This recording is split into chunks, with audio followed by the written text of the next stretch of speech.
नमस्कार, मैं प्रीति आर्य। मैं आज आपके लिए मालती जोशी जी की एक कहानी कड़वा सच सुनाने वाली हूँ। तो शुरू करते हैं कहानी कड़वा सच।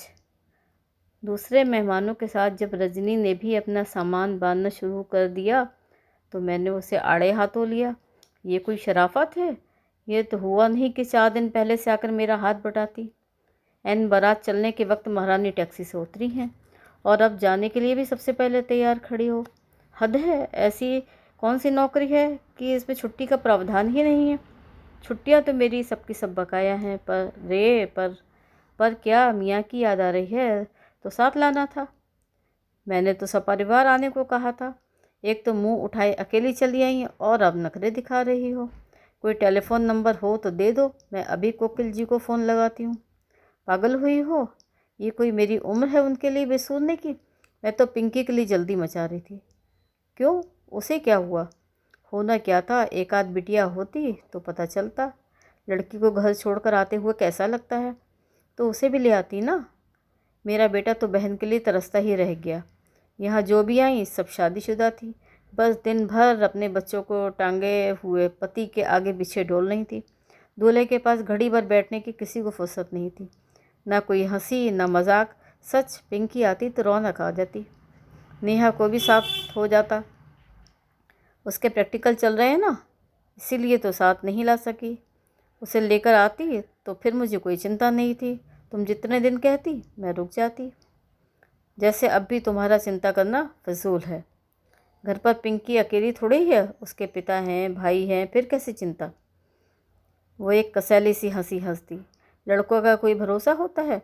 हवा की तरह इधर से आए उधर निकल गए। और उनके पिता, वे तो बच्चों से भी बदतर हैं। बिना कुछ कहे सुने घर से गायब हो जाएंगे तो आधी रात गए लौटेंगे, और घर में रहेंगे तो अपने जैसे 4 निठल्लों को जोड़ लेंगे। हम माँ बेटी चाय बना बना कर हलकान हो जाती हैं। ऐसे ऐसे नमूने इकट्ठा कर लेते हैं कि देखकर उपकाई आती है। मुझे एकदम हंसी आ गई। वो चिढ़ गई। इसमें हंसने की क्या बात है? हंसने की तो बात ही है। तुम शायद भूल गई कि कभी तुम ऐसे ही नमूनों पर जान छिड़कती थी। मुझे खूब याद है, भूलने की मोहलत ही कहाँ मिली है। एक नमूना तो मेरी ज़िंदगी भर के लिए गले में बांध दिया है। इसलिए तो डरती हूँ, मेरा बस चले तो उन लोगों की छाया भी पिंकी पे न पड़ने दूँ। मेरा जो हुआ सो हुआ, अब उसकी ज़िंदगी क्यों बर्बाद हो। मैं हैरत से उसे ताकती रह गई। क्या ये रजनी बोल रही है? क्या इसी रजनी ने कोकिल जी के लिए आकाश पाताल एक कर दिया था? घर से भागकर शादी की थी उसने। घर वाले इस शादी के सख्त खिलाफ थे। कोकिल जी के विजातीय होने पर उन्हें इतनी आपत्ति नहीं थी, पर उनके कवि होने पर सख्त ऐतराज़ था। ऐसे लोगों को वे घर गृहस्थी के लायक नहीं समझते थे। पर उस समय रजनी दी ने बड़ी दिलेरी से कहा था, मैं तो चाहती ही नहीं कि वे घर गृहस्थी के चक्कर में पड़े। मैं तो चाहती हूँ कि वे दीन दुनिया से बेखबर होकर बस लिखते रहें।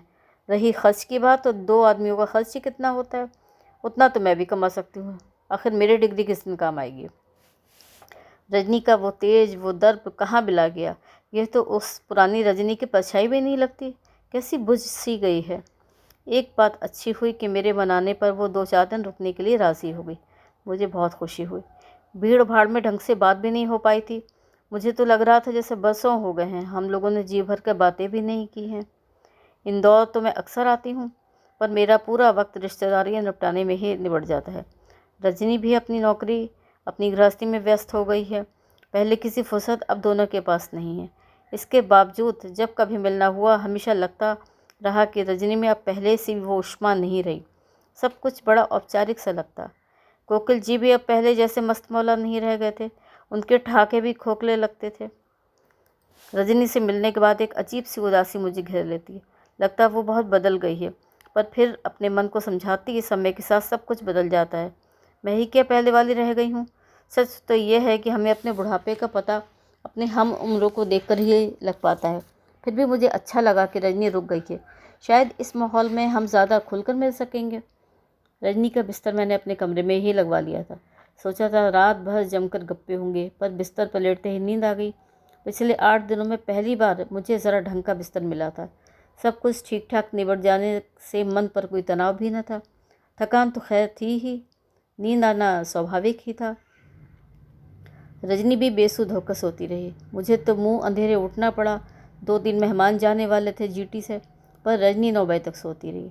मैंने भी उसे नहीं जगाया, पर जब घर में चाय का चौथा राउंड शुरू हुआ तो मुझसे रहा नहीं गया। चाय लेकर उसके सर पर ही जा खड़ी हुई। मैडम, बेड टी हाजिर है, अब उठिए भी। उसने बड़ी मुश्किल से आँख खोलकर मेरी ओर देखा, फिर एक भरपूर सी अंगड़ाई लेकर उठ बैठी। मेरे हाथ से चाय का कप लेकर बोली, थैंक्स। पता है आज कितने दिनों बाद मैं सोई हूँ, कितने अरसे बाद मुझे किसी ने बिस्तर पर चाय दी है। इसीलिए तो कह रही हूँ कि महीना 15 दिन रह जाओ, मैं रोज़ तुम्हारे बिस्तर पर ही चाय दिया करूँगी। मेरा बस चले तो मैं यहाँ हमेशा के लिए रह जाऊँ। सच रोज़ की भागम भाग से एकदम थक गई हूँ। कभी कभी मन करता है कि नौकरी छोड़ दूँ। तो छोड़ दो, तो छोड़ दो। उसने मेरा मुंह चिढ़ाया। नौकरी छोड़ दे तो खाएंगे क्या? उसके स्वर में एक अजीब सी वेदना थी। मैंने हौले से पूछा, कोकिल जी क्या सचमुच कुछ नहीं करते? करते क्यों नहीं, दिन भर कागज़ लाल काले करते हैं, सिगरेट फूंकते हैं। मैंने उसके व्यंग को अनसुना करके कहा, आजकल तो सुना है कवियों पर भी अच्छा पारिश्रमिक मिलता है। छपेंगी तभी तो मिलेगा, आधी तो लौट आती हैं। जो छपती हैं उनके पारिश्रमिक में भी टाइपिंग का खर्चा भी नहीं निकलता, डाक खर्च अलग। कवि सम्मेलनों में तो जाते होंगे, आजकल के कवि सम्मेलन सुने हैं कभी? वहाँ तो हास्य रस के कवियों की ही पूछ होती है, या फिर गलाबाज कवि रंग जमाते हैं। तुम्हें तो याद होगा, ये कितना अच्छा गाते थे, पर सिगरेट पी पी कर गले का सत्यानाश कर लिया है। कहीं जाते भी हैं तो बुरी तरह हूट हो जाते हैं। बच्चों को तो इतनी शर्म आती है कि क्या बताऊँ। सुनकर सचमुच बुरा लगा।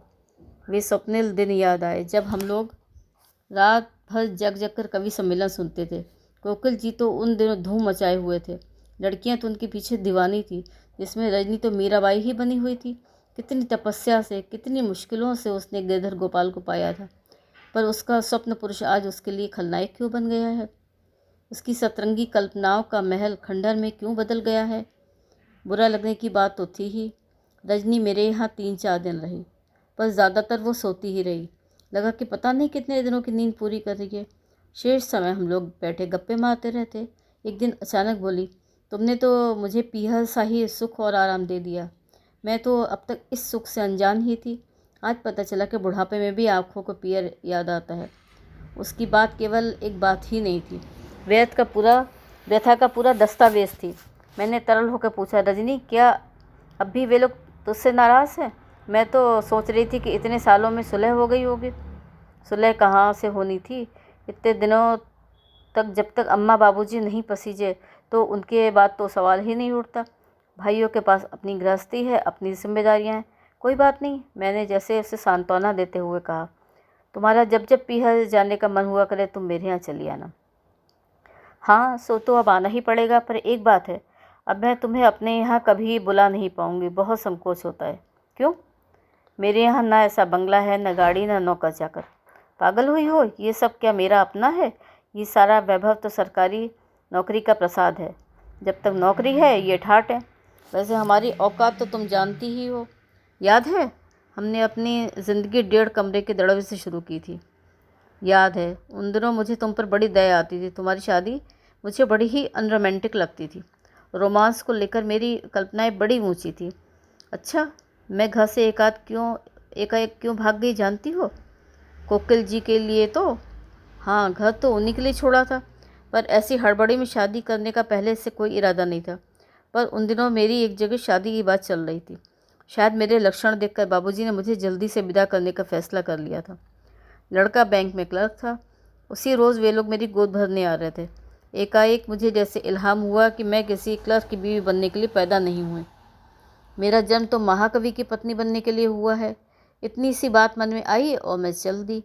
पल भर को भी यह नहीं सोचा कि मेरे इस तरह एकाएक गायब हो जाने से अम्मा बाबूजी पे क्या बीतेगी। घर वालों की कैसी हंसी उड़ेगी। अब लगता है किसी तरह धर पकड़कर बाबूजी मुझे बैंक वाले के साथ ब्याह देते तो अच्छा होता। 2-4 दिन रो धो लेती, फिर सब ठीक होता।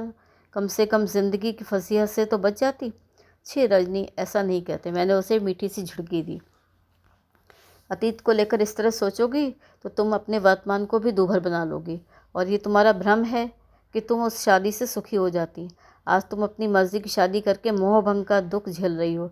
बैंक वाले से शादी हो जाती तो जीवन भर प्रेम भंग की पीड़ा भोगती रहती। हर हाल में दुख ही तुम्हारा पाथेय होता, क्योंकि शायद तुम यही लिखा कर आई थी।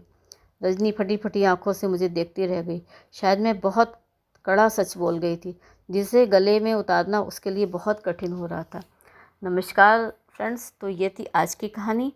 अगर पसंद आई हो तो मेरा चैनल सब्सक्राइब ज़रूर करिएगा।